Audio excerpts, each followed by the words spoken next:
Welcome to the Math Practice Standards webinar series overview.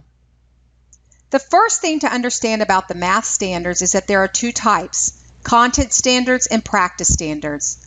Neither is intended to stand alone. Both support and enhance the development of the other. Together they weave a new picture of what mathematics education might look like with implications for teaching, assessing, and learning. Both types of standards are equally important.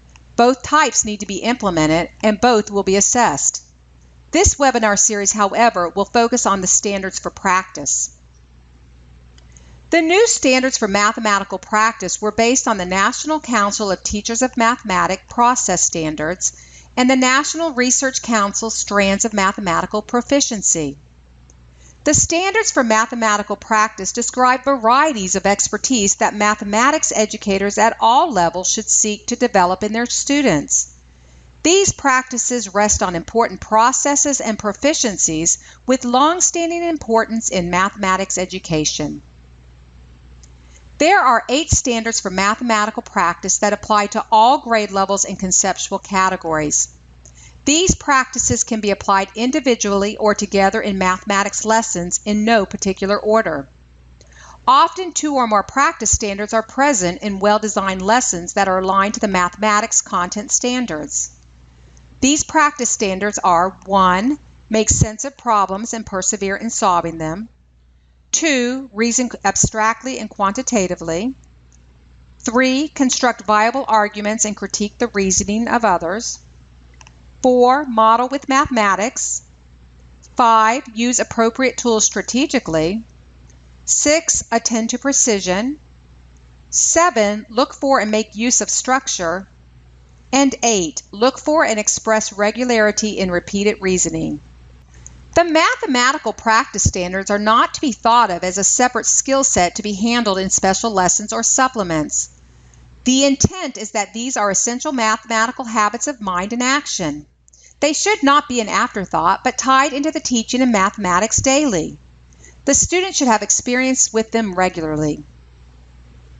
There are 8 15 to 25-minute webinars in this series, each devoted to a specific math practice standard.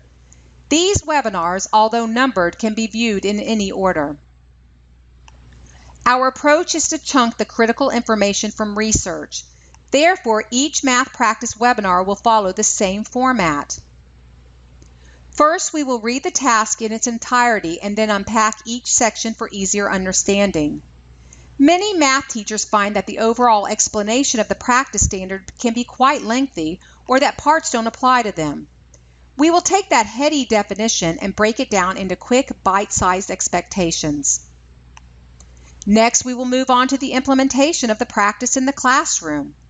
This section will involve understanding the specific things to consider as you create authentic tasks for your students. The third section of each webinar will focus on the types of questions you should ask yourself as you plan tasks that truly embed the math practice standard. We will also provide questions you will want to model and eventually hear your students ask of themselves. We suggest that you pause on each slide with a question so you are able to take note of them.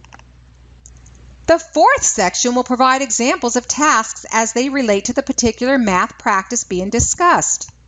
Our goal for this section is for you to begin to see how many tasks can lend themselves to incorporating the math practice standards so long as we are reflective in our planning. And the last section of each webinar will provide a sample rubric for assessing students on the practice, as well as a rubric to assess your implementation.